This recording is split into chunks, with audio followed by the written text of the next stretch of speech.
여러분 안녕하십니까. 날이 바뀌어서 6월 1일 새벽이 됐습니다. 전현식입니다. 이제 대선이 10개월 남았습니다. 코로나 때문인지 이 나라가 좌우 싸움에다가 편 가르기로 둘러 쪼개진 탓인지 아직 대선 열기는 일지 않고 있습니다. 오히려 국민의힘 당권 싸움에 국민의 관심이 쏠리고 있다고 할까요? 국민의힘에 할 말은 많지만 제가 참견할 일이 아닌 것 같기도 합니다. 그래서 참겠습니다. 하나 분명한 건 대중은 이제 국민의힘에 대한 특별한 희망을 가지지 않고 있다는 사실입니다. 당 밖에 윤석열이라는 주자가 있기 때문입니다. 말하자면 차기 대선은 친문 대 반문의 싸움으로 굳어질 가능성이 높아졌습니다. 민주당 대 국민의힘 싸움이 아니라는 겁니다. 대선 주자 여론조사는 오래전부터 양강 구도를 벗어나지 못하고 있습니다. 하긴 아직은 정책 대결이라기보다 인기도 조사 같으니 앞으로 변화는 많이 있겠죠. P&R 리서치가 5월 29일 조사한 여론조사 결과는 윤석열 36%, 이재명 25.9%입니다. 오차 범위를 벗어났습니다. 그 아래로 이낙연 14.3%, 홍준표 5.7%입니다. 5% 이하는 무시하겠습니다. 이런 양강구도는 언론이 부추긴 면도 있지만 아직은 이 양강구도를 깰 파괴력 있는 인사가 등장하지 못한 탓이 큽니다. 자유보수 진영의 새로운 리더가 눈을 씻고 봐도 보이지 않는 것입니다. 양자 가상 대결 결과도 흥미롭습니다. 윤석열과 이재명의 대결은 50.6% 대 38.1%로 윤석열이 승리합니다.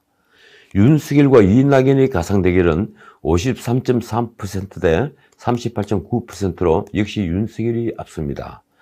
홍준표와 이재명이 맞붙었을 경우는 어떨까요?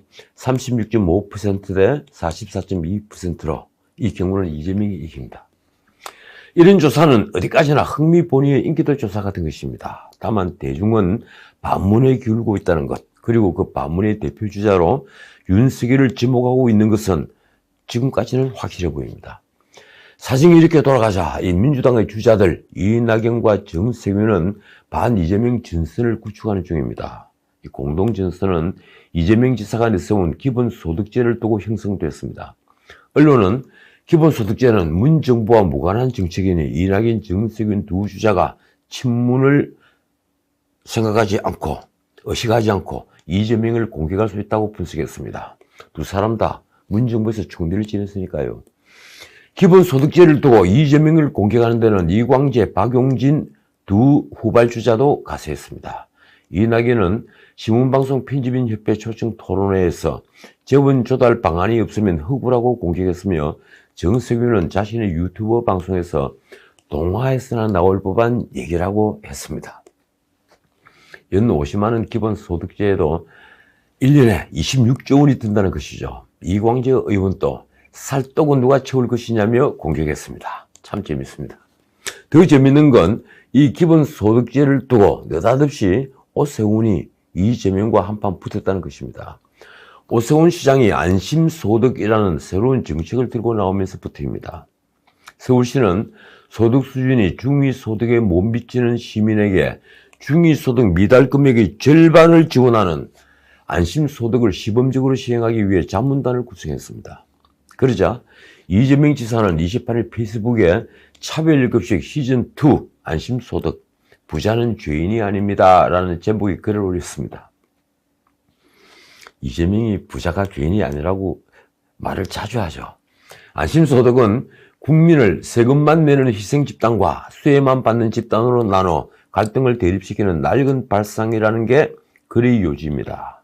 이 중산층과 부자에게 일방적 희생과 책임을 강요하는 것은 동의받기 어렵다고 했습니다. 그렇다면 이재명이 주장하는 기본소득제의 돈은 누가 내는가요?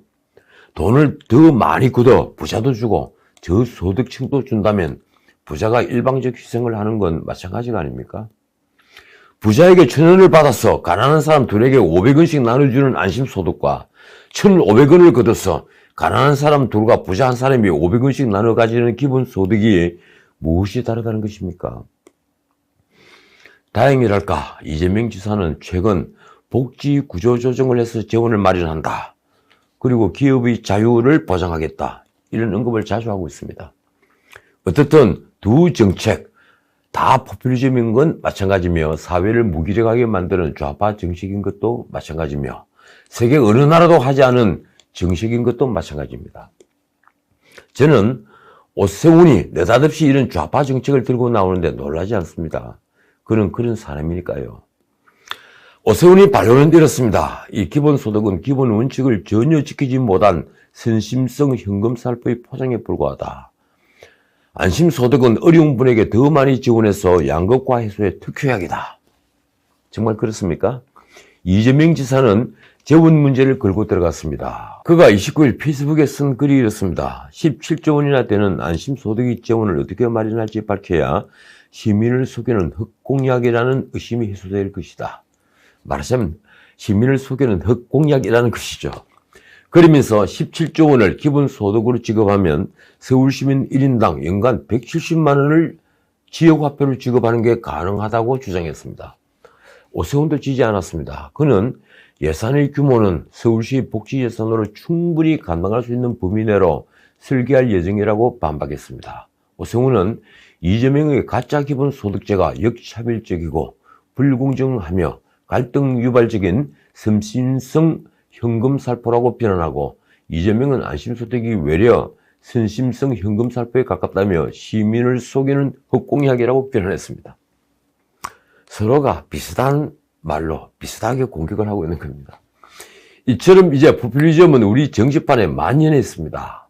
세상 어디에도 하지 않는 기본소득제니 안심소득제니 하는 좌파 정책을 내놓은 것인데, 그게 다 국민 세금이거나 미래 세대가 갚아야 할 빚일 테니 이 나라가 왜 이렇게까지 되었나 싶어 기가 막힐 뿐입니다. 그런데 민주당에서는 아니나 다를까 2차 추가 경정 예산안 논의가 벌어지고 있습니다.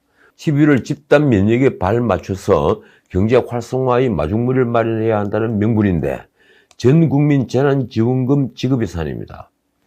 민주당 관계자는 당내 공감대를 넓혀가는 과정이라고 설명했습니다. 5월 27일 문 대통령이 국가재정전략회의에서 추가적 재정 투입 가능성을 언급하자 28일 윤호중 원내대표가 최고위원회에서 한 말이 이렇습니다. 2차 추경이 마련되면 우리 경제 특급 윤활 역할을 할 것이다. 참 놀라운 말입니다.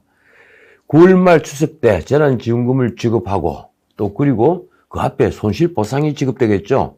그리고 대통령 위로금은 어떻게 됩니까? 그것도 지급됩니까? 11월 집단 면역 시기에 소비 진작 효과를 극대화할 수 있다는 민주당의 구상입니다. 이동주 의원이라는 분이 있더군요. 이 이동주 의원은 전 국민 재난지원금은 소밀성 지역화폐로 지급되기 때문에 이 대기업이나 고소득자의 통장으로 비축되지 않고 소상공인, 자영업자에게 집중적으로 소비된다고 주장하기도 했습니다. 지역화폐가 무엇일까요? 바꿔 말하면 해당 지역에만 유통되는 상품권입니다.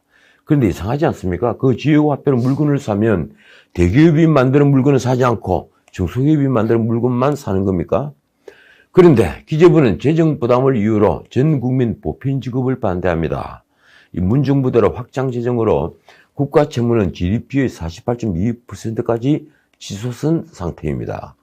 코로나 사태가 진정되면서 전 세계가 확장 재정에서 벗어나려고 하는데 우리는 문 대통령부터 확장 재정을 계속하겠다고 공언하고 있습니다. 더욱이 야당도 별다른 반대가 없으니 다음 세대 이 책임은 도대체 누가 져야 하는 겁니까?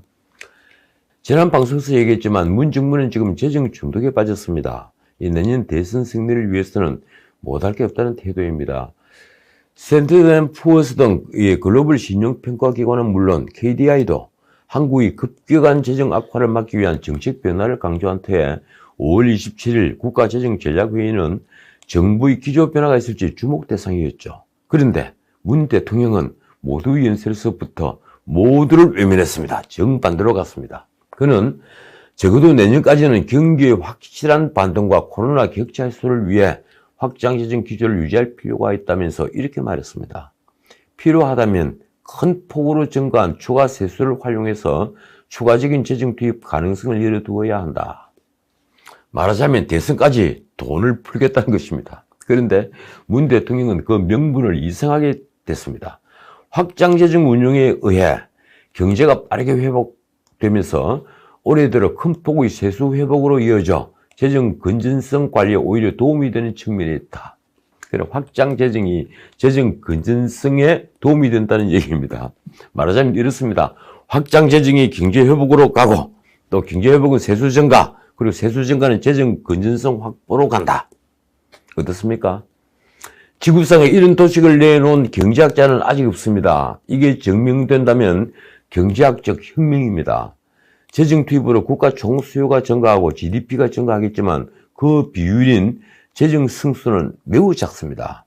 얼마 되지 않죠. 말하자면 재정 지출이 국민소득 증가에 미치는 영향은 아주 작다, 아주 미미하다는 얘기입니다. 그리고 국민소득이 늘어나도 그게 소비를 일으켜서 세금으로 돌아오는 경우는 극히 일부분입니다. 확장 재정이 재정 건전성으로 연결되는 것은 코미디 같은 말이라는 얘기입니다. 오히려 경제회복 시기에 재정으로 돈을 풀면 인플레이션이 일어나고 민간 투자가 위축되는 구축 효과라는 게 나타납니다. 물가와 이자율만 높아지고 투자는 줄어들어 일자리는 사라지며 민생은 더 어려워집니다. 경제학 원론에 나오는 얘기입니다. 그런데도 문 대통령은 정반대의 말을 하고 있는 것입니다. 지난 방송에서도 말씀드렸지만 세수 확대는 부동산 세금과 증권거래에서 거치는 세금이 늘어난 것, 그리고 경제 폭망으로 인한 기저효과로 수출이 증가하면서 법인세 등이 더 거친 때문입니다. 국세 수입은 5월 현재 19조 원이나 늘었는데 이건 결코 재정 확장으로 인한 세수 증가가 아닌 것입니다. 어쨌든 문 대통령부터 확장 재정을 외치고 있으니 민주당으로서는 거칠 게 없습니다. 이제 대선 전국을 맞아 본격적으로 포퓰리즘 경쟁에 들어갈 것입니다. 말씀드렸던 이재명의 기본소득과 오세훈의 안심소득 싸움은 빙산의 일각일 수 있습니다. 나라 전체가 거대한 포퓰리즘 효리에 말려들면 그 결과는 너무 뻔합니다. 굳이 후안 페론이 아르헨티나나 우고 차베스의 베네수엘라를 들먹일 필요조차 없습니다. 비유하자면 포퓰리즘은 원자폭탄과 같습니다. 폭탄이 떨어진 다음에는 폭탄이라는 것을 깨달을 기회조차 없는 것입니다. 자, 정치 문제 하나만 더 짚겠습니다. 지금 법무부는 대규모 인사를 앞두고 있습니다. 문 대통령이 마지막 권력의 호위무사로 김오수를 선택했으니 남은 건 박범계가 벌일 검찰 인사입니다. 언론은 벌써부터 이승윤 중앙지검장 후임으로 심재철 검찰국장이나 김관정 동부지검장을 예상하고 있습니다. 후안무치가 특질인 정권이니 거칠 것이 없을 것이라는 겁니다. 문 대통령은 청와대 비서진을 개편하면서 말썽 많은 이회숙 인사수석과 울산시장 선거 개입 사건으로 수사를 받는 데다가 김학의 불법 출금에도 연루된 이광철 민정비서관을 그대로 위임시켰습니다. 언론은 그 이광철이 이번 인사에 영향력을 끼칠 가능성이 크다는 점에서 수사받을 사람이 검찰 인사판을 짠다고 쓰고 있습니다. 어쨌든 박범계식 검수완박, 검찰 수사권 완전 박탈의 정점은 중앙지검장 인사입니다. 1순위로 거론되는 심재철은 윤석열 징계 파동 때 1인 5역으로 언론이 주목을 받았습니다. 조국 사태 때는 대검 반부패부장으로 있으면서 나홀로 무혐의를 주장했다가 후배 검사가 당신이 검사냐 하면서 대들기조차 했습니다. 김관정 동부지검장은 추미애 아들의 휴가 미복귀 사건을 무혐의로 종결시킨 사람입니다. 어쨌든 누가 앉더라도 그의 마지막 사명은 자신이 조직의 손발을 묶는 검수완박입니다. 찰나와 진배 없는 짧은 권력을 누리기 위해 나라의 근간을 흔드는 일을 벌이는 것입니다. 자, 오늘은 여기까지입니다. 문정부대로 정보위원회가 또 늘어나서 무려 593개가 됐습니다. 그 중에 회의를 한 번도 열지 않은 위원회는 58개입니다. 법률로 정한 전력정책심의회 같은 위원회는 위원회 명단이나 회의 내용조차 전혀 기록되어 있지 않습니다. 어디에도 없습니다. 저도 세제발전심의위원회 위원을 지내봤지만 회의 때 두꺼운 자료를 남겨주고 2시간 안에 모든 것을 결정해야 하니 어디까지나 형식적인 절차에 지나지 않습니다. 제 경우는 기자들이 다 물러난 뒤에 한참을 떠들었죠. 친정부 위원들이 주도하는 특정위원회는 정책 통과 거수 역할을 하는 것입니다. 나라를 바로잡으려면 이 위원회부터 없애거나 제대로 균형하게 해야 합니다. 불필요한 위원회가 사라지면 정책을 위반한 공무원과 장관, 더 나아가 대통령이 책임을 질 수밖에 없게 됩니다. 그건 국민에 대한 책임이자 역사에 대한 책임입니다. 그래야 나라가 삽니다. 나라가 바로 섭니다. 지금까지 전인식이었습니다.